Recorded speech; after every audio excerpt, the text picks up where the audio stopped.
The shuttle doors opened with a soft hiss, and Una Park stepped onto Sanctuary Prime for the first time. She was 19 years old, average height, with dark hair tied back in a simple ponytail. She wore the standard gray uniform of the Galactic Institute of Sciences. Nothing about her looked special or dangerous, but every alien in the arrival bay stopped and stared. Una pretended not to notice. She picked up her small bag and walked toward the registration desk. The gravity here was strange. It felt like she was walking on clouds. Back on Earth, her body weight pressed down with familiar heaviness. Here, she felt like she might float away if she jumped too high. She did not jump. She walked carefully, keeping her steps measured and calm. The station was beautiful. Tall white walls curved upward into a domed ceiling that showed the stars outside. Plants from 100 different worlds grew in glass containers along the walkways. Soft music played from somewhere she could not see. Everything was clean and bright and peaceful. It was nothing like Earth. A small creature with gray fur and long ears approached the registration desk at the same time as Una. He was about half her height, with big dark eyes that blinked rapidly. He carried a stack of data tablets in his thin arms, and he was clearly struggling with the weight. He did not see Una. He walked right into her.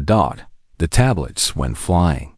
The small creature let out a squeak of terror and fell backward onto the floor.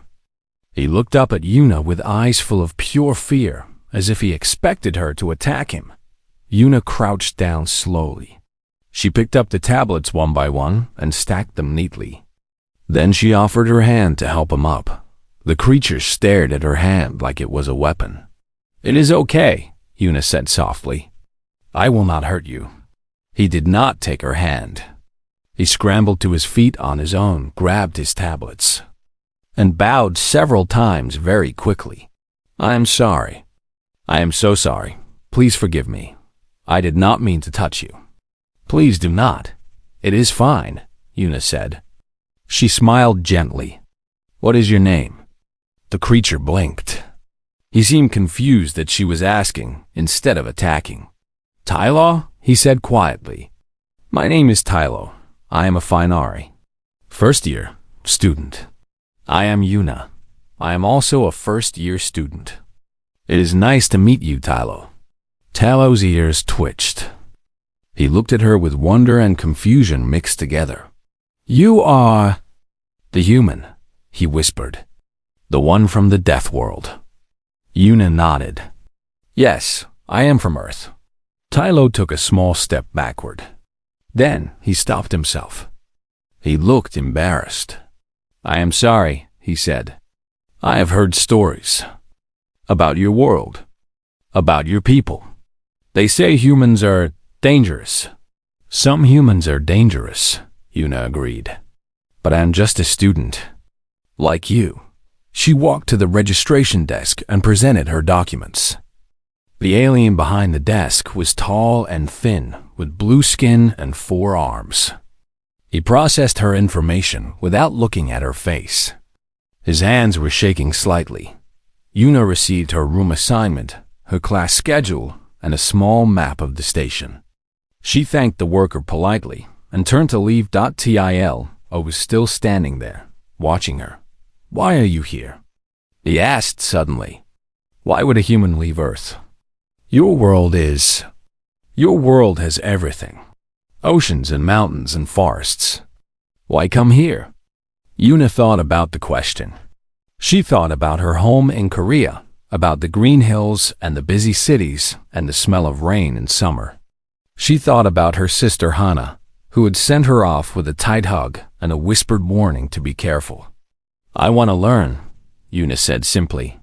"There is so much I do not know about the universe. I want to understand it." Tylo tilted his head. "But you are from a death world. Your people survive by fighting. Why do you want to learn?" "Because fighting is not the only way to survive," Una said. "Humans learned that a long time ago. We fight when we must. But we also build. We create. We explore. That is why I am here. She looked at her schedule. Her first class was tomorrow morning. Advanced Xenobiology with Professor Velmer. Do you know Professor Velmer? She asked Til. The Fanari's ears flattened against his head. Everyone knows Professor Velmer.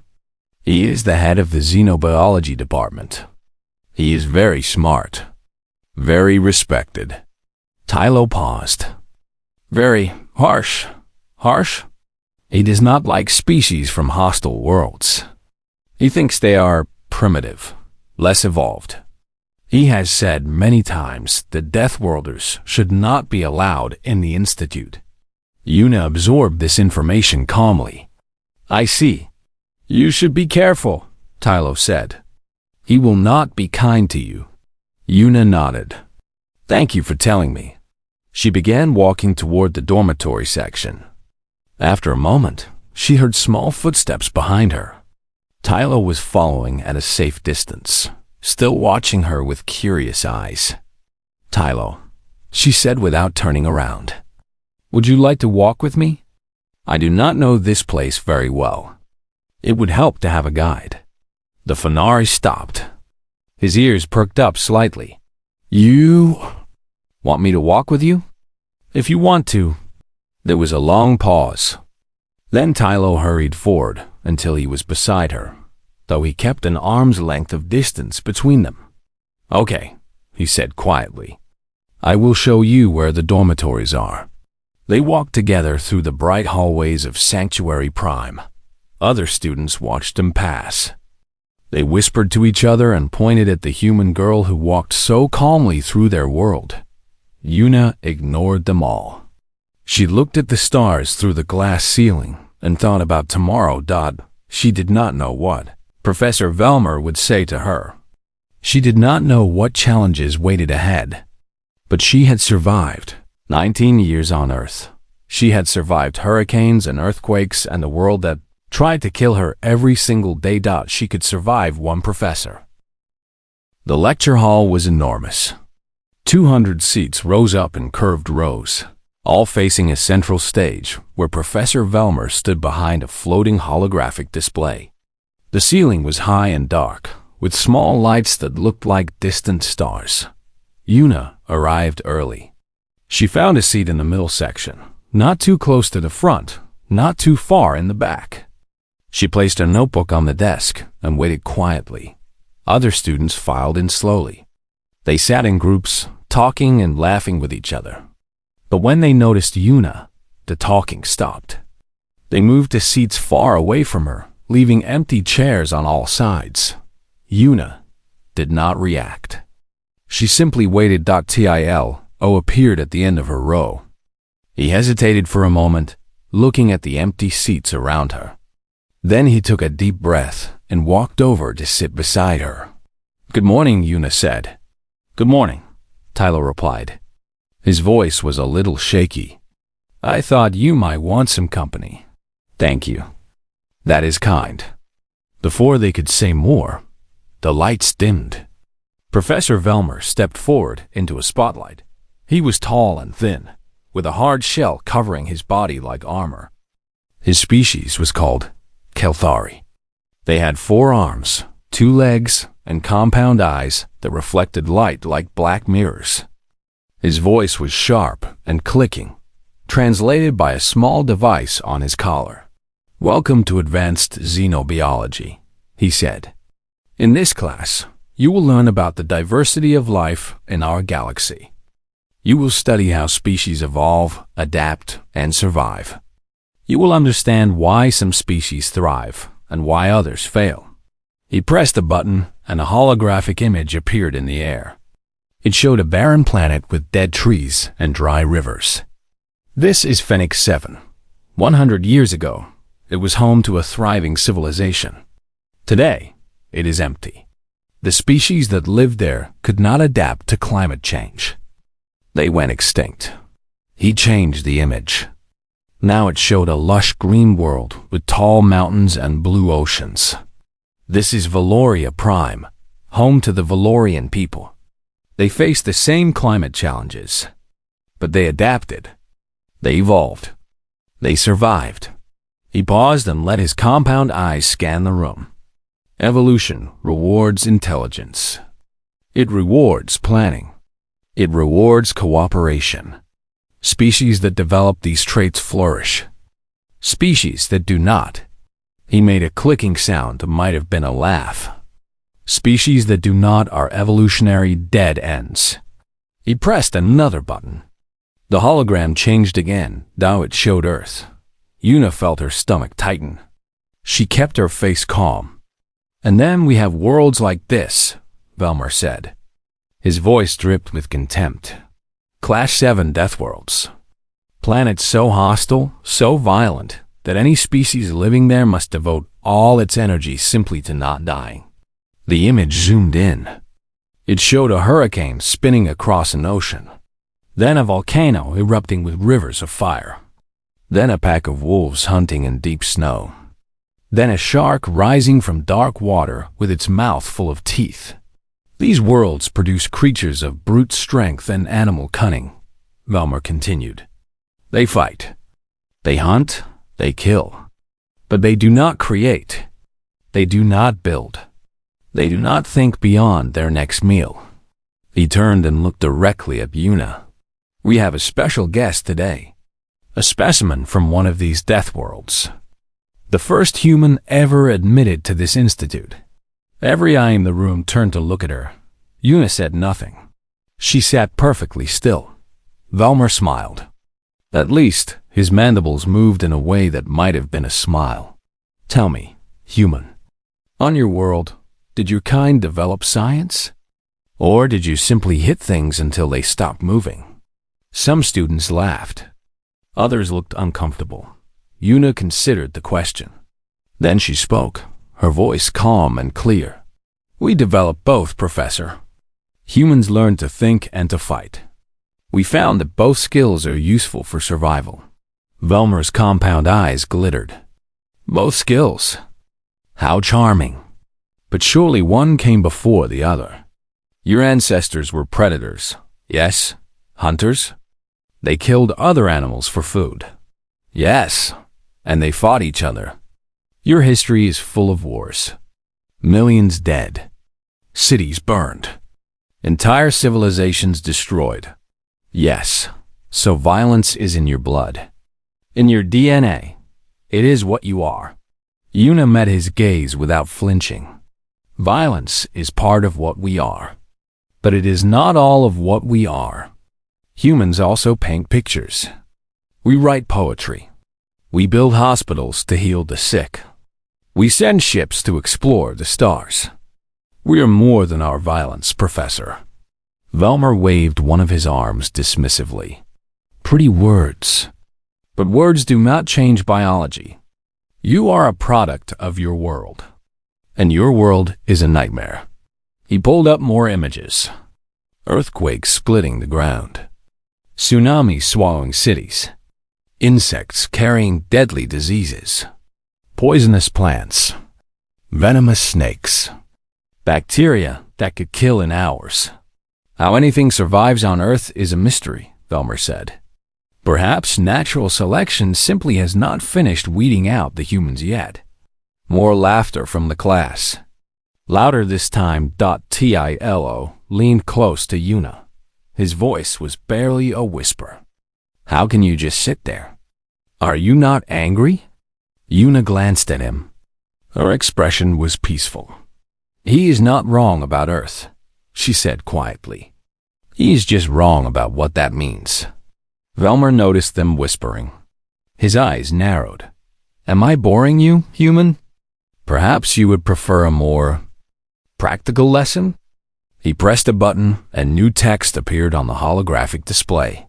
Next week, this class will participate in a survival simulation. You will be placed in teams and dropped into a controlled environment. You will face challenges designed to test your ability to adapt, to think, and to survive. He looked at Una with something like hunger in his eyes. I am very curious to see how our Deathworld specimen performs. Will she prove that humans are more than simple animals? Or will she confirm what biology tells us? He turned back to the class. Prepare yourselves. The simulation will not be easy. For some of you, it may be the hardest thing you have ever done. His gaze found Yuna one more time. For others, well, we shall see. The class ended. Students gathered their things and hurried out, still whispering about the human and the professor's words. Yuna packed her notebook slowly. Her hands were steady. Her heart was calm. Til awaited for her. What will you do? Yuna stood up and looked toward the stage where Velmer was already leaving. I will do what humans always do, she said simply. I will survive. The biodome was huge. It covered an area the size of a small city, filled with forests and rivers and rocky hills. The sky above was artificial, but it looked real enough. Gray clouds drifted across it, and a cold wind blew through the trees. Yuna stood at the entrance with her team. There were 5 of them in total. Tylo was there, his ears pressed flat with nervousness. There was also a tall bird-like creature named Sura, a rock-skinned being called Mole, and a 4-armed insect named Crix, who kept clicking his mandibles with anxiety. None of them looked happy to be on Yuna's team. A voice echoed through speakers, hidden in the dome. Welcome to Survival Simulation 7. You will spend 12 hours in this environment. Your goal is simple. Survive. Find food. Find water. Find shelter. Avoid the predator drones that patrol the area. The team with the highest survival score wins. Yuna looked at her teammates. What are the conditions? Crix answered, his voice nervous. Gravity is set to 0, 7G, higher than station normal. The air contains trace amounts of sulfur compounds. We will need filter masks. He held up a small mask. The temperature will drop below freezing at night. Predator drones? Yuna asked. Machines that hunt us, Sura explained. The bird-like alien ruffled her feathers. They will not kill us. But if they catch us, we lose points. Many points. The starting horn sounded. Teams scattered in all directions. Crix immediately put on his filter mask. Sura and Mole did the same. Tylo fumbled with his mask, his small hands shaking. Yuna did not put on her mask. She took a deep breath of the air instead. It smelled like rotten eggs, sulfur, unpleasant, but not dangerous. Not for a human. Her teammates stared at her with horror. What are you doing? Crix demanded. The air is toxic. Not to me, Yuna said calmly. This level of sulfur is uncomfortable, but safe for humans. I will save my mask for later, in case conditions get worse. She started walking into the forest. After a moment of shocked silence, her team followed. The first hour was difficult. The increased gravity made everyone tired. Sura struggled the most. Her hollow bones were built for lighter environments. She stumbled often and had to rest every few minutes. Yuna watched her quietly. Then she moved to Sora's side. Put your arm around my shoulder, Yuna said. I will help you walk. I am too heavy, Sura protested. You cannot carry me. You are 90 kilograms, Yuna said. On Earth, I carried supplies heavier than that during mountain training. Let me help. Sura hesitated. Then she allowed Yuna to support her weight. They moved faster after that. Yuna walked steadily, barely showing any strain. The others watched her with growing amazement. After 2 hours, they found a river. The water was gray and murky. Tylo tested it with a small device. Contaminated, he said sadly. Heavy metals. We cannot drink this. We can, Yuna said. She was already gathering rocks from the riverbank. What are you doing? I will make a filter. Then I will boil the water over a fire. The heat will kill bacteria. The filter will remove most of the metals. It will not be perfect, but it will be safe enough to drink. Crick shook his head. You cannot start a fire. We have no tools. No ignition devices. Yuna smiled slightly. I do not need devices. She found 2 dry sticks. She placed one flat on the ground and began spinning the other between her palms, pressing down hard. The friction generated heat. After several minutes of steady work, smoke began to rise from the wood dot. Her teammates watched in stunned silence as the smoke became embers. Yuna added dry leaves and small twigs. She blew gently on the embers until flames appeared. Impossible, Mole whispered. His rocky face showed something like awe. You created fire with your bare hands. It is an old technique, Yuna said. Humans have used it for thousands of years. It is simple once you know how. She built the fire larger and set water to boil in a container made from folded leaves lined with clay from the riverbank. While the water heated, she constructed a simple filter using sand, charcoal from the fire, and cloth torn from her uniform sleeve. By the time the water was ready, Tylo was looking at Yuna like she was some kind of miracle. Where did you learn all this? He asked. School, Yuna said. Every human child learns basic survival skills. How to find water. How to build shelter. How to make fire. How to treat injuries. It is part of our education. Why? Yuna shrugged. Because our world is dangerous. Because things go wrong. Storms come. Earthquakes happen. Power fails. We must know how to survive when everything else fails. A sound came from the forest. Mechanical humming. The predator drones. Everyone froze except Yuna. She watched the tree line carefully. After a moment, she saw movement. A drone, about the size of a large dog, was patrolling through the trees. Its sensors swept back and forth, searching for targets. Stay still, Yuna whispered. Do not run. Running triggers their chase response. How do you know that? Crix asked, his voice trembling. Because that is how predators work. Movement attracts attention. We stay still, stay quiet, and wait. They waited. The drone passed within 20 meters of their camp. Its sensors swept over them once, twice, 3 times. Then it moved on, continuing its patrol. Only when it was gone did Yuna relax. We should move our camp, she said. Find higher ground. Better visibility. We can see the drones coming from far away. They followed her without question now. She led them up a rocky hill to a small cave. She checked the cave for dangers, then declared it safe. She organized watches so someone was always awake to spot incoming drones. By hour 6, other teams were calling for emergency extraction. The cold, the gravity, the toxic air, and the drones had defeated them. But Yuna's team was warm, fed, and safe. They sat around the fire as night fell over the biodome. The artificial stars appeared in the fake sky. Yuna, Tylo said softly. This simulation is supposed to be hard. The professors designed it to challenge us. But you act like this is easy. Yuna looked at the fire.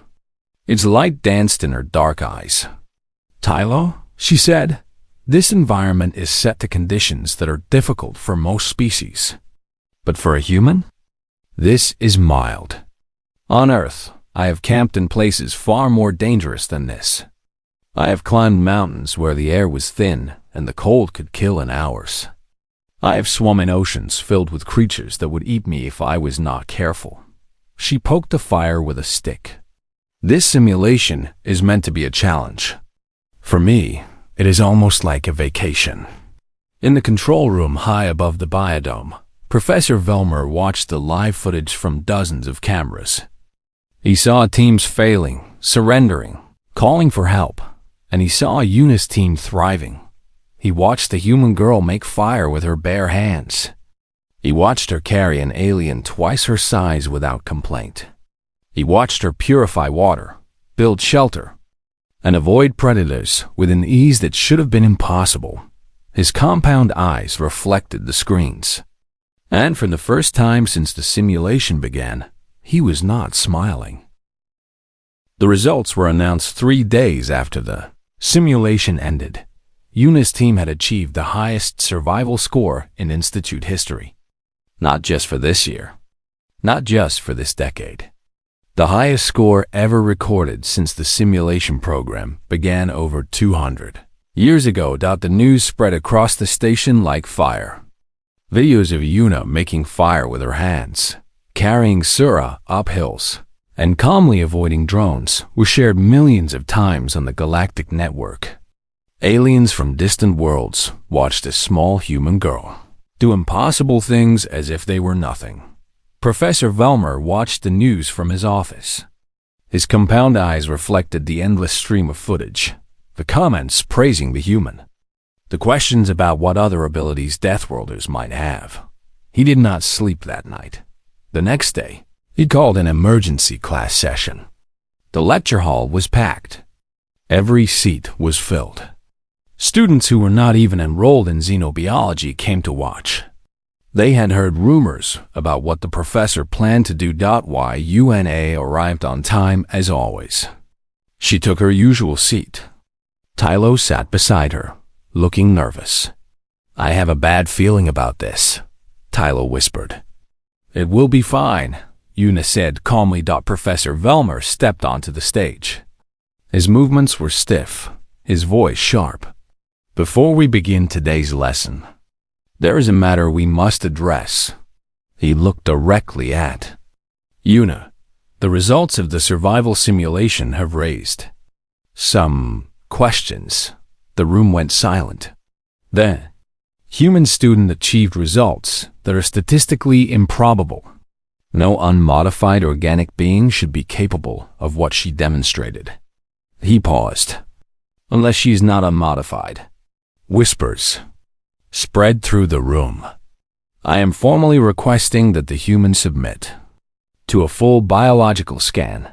Here, now, in front of everyone." His mandibles clicked, with barely hidden anger. If she has nothing to hide, she should have no objection. All eyes turned to Yuna. She did not hesitate. She stood up from her seat calmly. "I have no objection, Professor. I will submit to the scan." She walked down to the stage. A medical technician was already waiting with scanning equipment. He looked uncomfortable, like he did not want to be there. "Please stand on the platform," the technician said quietly. Yuna stepped onto a raised circle. Blue light surrounded her as the scanner activated. The results appeared on the massive holographic display for everyone to see. The technician read the results aloud, his voice shaking slightly. "Subject identification: human female. Age: 19 standard years. Planet of origin: Earth, Sol System, Class 7 Deathworld." He paused, swallowed, continued. "Cybernetic enhancements: none detected. Genetic modifications: none detected. Performance-enhancing implants: none detected." Professor Velmer leaned forward. "Then how do you explain her abilities?" The technician brought up more data. Baseline human biological readings. Bone density: 3.2 times galactic average. This is normal for humans. Earth's gravity requires denser skeletal structure. More data appeared. Muscle efficiency: 2.7 times galactic average. Again, normal for humans. Cardiovascular system optimized for endurance. Humans on Earth can run for hours without stopping. They evolved as persistence hunters. The room was completely silent now. Toxin resistance: classified as extreme by galactic standards. Humans regularly consume substances that are poisonous to most species: capsaicin, alcohol, caffeine. Their bodies process these with no lasting harm. The technician looked at his data with something like fear. Pain tolerance threshold: unable to quantify by standard metrics. Human nervous systems can continue functioning under damage levels that would cause immediate shutdown in most species. He lowered his tablet. Conclusion: subject is a normal, unmodified example of her species. These readings are typical for a healthy human adult. The holographic display showed one final message. Subject: baseline human. Nitrogen monoxide abnormalities detected. Professor. Velmer stared at the results. His mandibles opened and closed without making sound. This cannot be correct, he said finally. Run the scan again. I ran it 3 times, Professor. The results are the same. Silence filled the room. Velmer turned to Una. His voice was harder now, desperate. You are still just an animal from a death trap. Strength and durability mean nothing without. Professor, Una interrupted him. Her voice was calm, almost gentle. May I ask you a question? He stopped mid-sentence. What? What is the apex predator on your homeworld? Velmer blinked. The question seemed to confuse him. The Kelthari eliminated all natural threats to our species millennia ago. We have no apex predators. I see. Una nodded slowly. On Earth, the apex predator is the human. She let that statement hang in the air.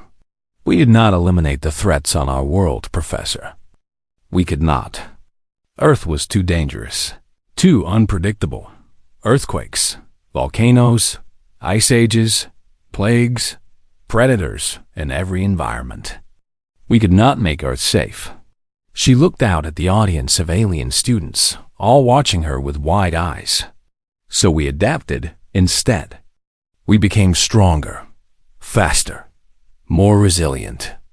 Our bodies learned to heal from injuries that would kill other species. Our minds learned to solve problems that had no easy solutions. We did not conquer nature. We became part of it. We became the most dangerous thing on the most dangerous world. She turned back to Velmer. You ask how I survived the simulation so easily. The answer is simple. Compared to Earth, that simulation was gentle. Compared to my homeworld, it was a vacation. Velmer said nothing. You call humans primitive because we come from a violent world. But Professor, that violence made us what we are. We are not strong despite our world. We are strong because of it. She stepped off the scanning platform. You said evolution rewards intelligence and cooperation. You are right. But it also rewards adaptation.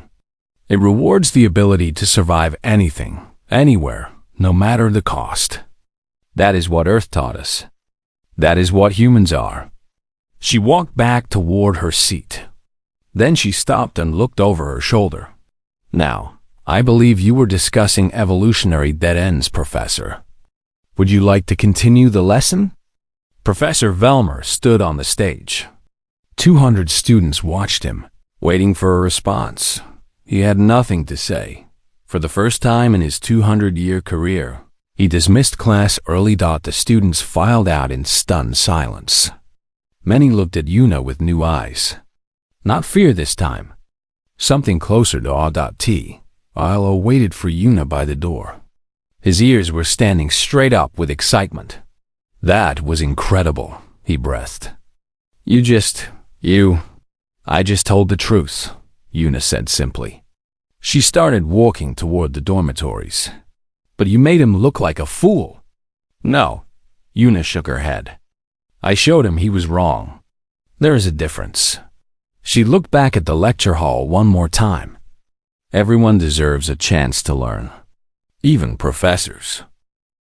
Weeks passed after the incident in the lecture hall.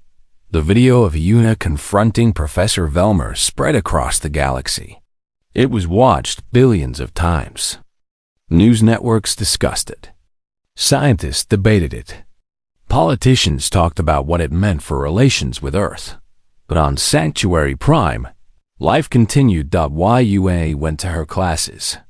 She studied. She did her assignments. She ate meals in the cafeteria and walked through the station hallways like any other student. She did not seek attention. She did not give interviews. She simply lived her life. But things had changed. Other students no longer avoided her. They came to her instead. They asked questions about Earth, about humans, about how her people lived on such a dangerous world. Yuna answered every question. With patience and kindness, she showed them pictures on her data tablet. Pictures of her home in Korea. Green mountains rising into misty clouds. A river running through a valley.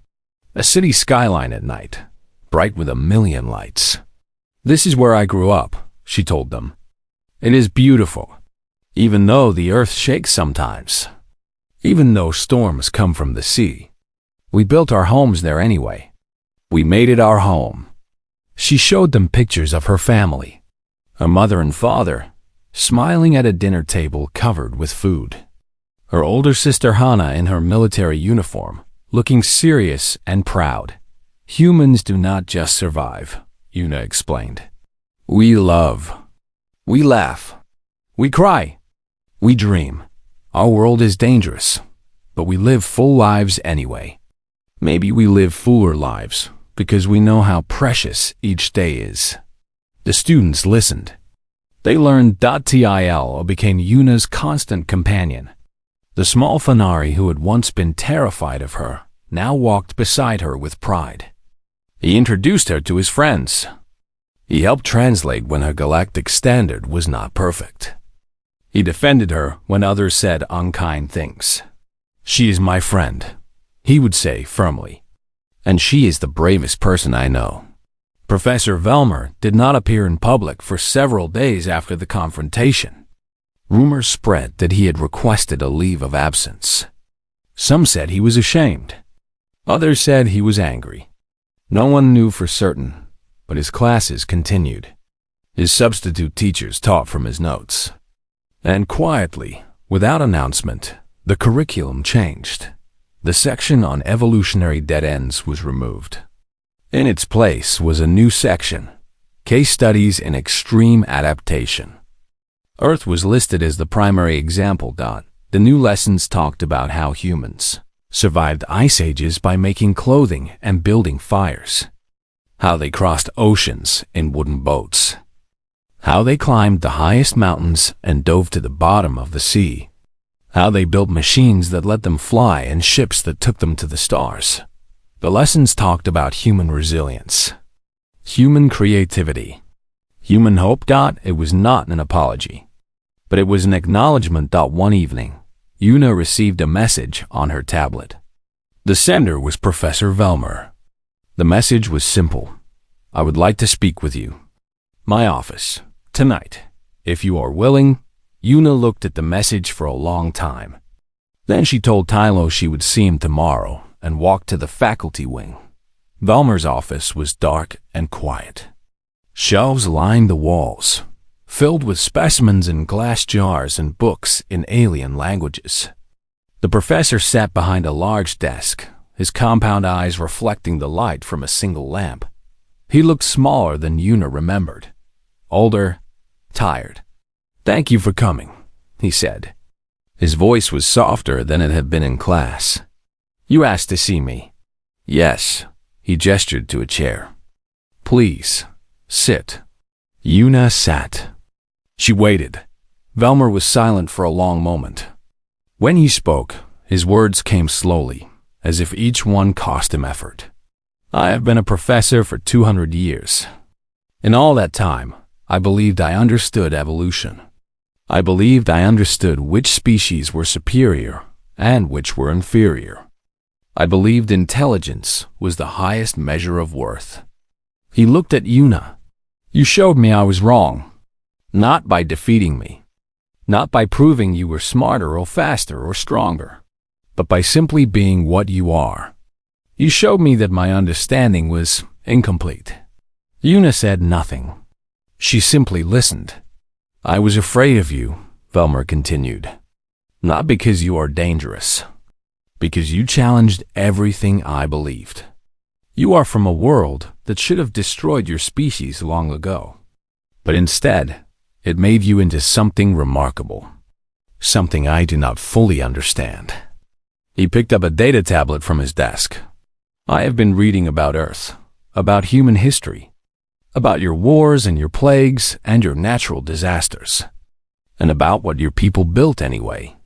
Your art, your music, your science, your dreams. He set the tablet down. I want to understand. I want to learn. And I believe the best way to learn is to work with someone who can teach me. He looked at Yuna with something new in his compound eyes. Not fear, not contempt, something closer to respect. I would like to invite you to co-author a research paper with me. A study on human resilience. On how your species survives and thrives in conditions that should be impossible. Yuna considered the offer. She thought about the mockery in class, the public accusations, the attempt to humiliate her. She also thought about the changed curriculum, the new lessons, the quiet acknowledgement that he had been wrong. I accept, she said. Velmer let out a breath he seemed to have been holding. Thank you, but I have one condition, Yuna added. What is it? We include the other students in the research. Tylo, Sura, Mole, Crix. They survived the simulation too. They learned what humans can do. Their perspectives should be part of the paper. Velmer nodded slowly. That is reasonable. I agree. They shook hands.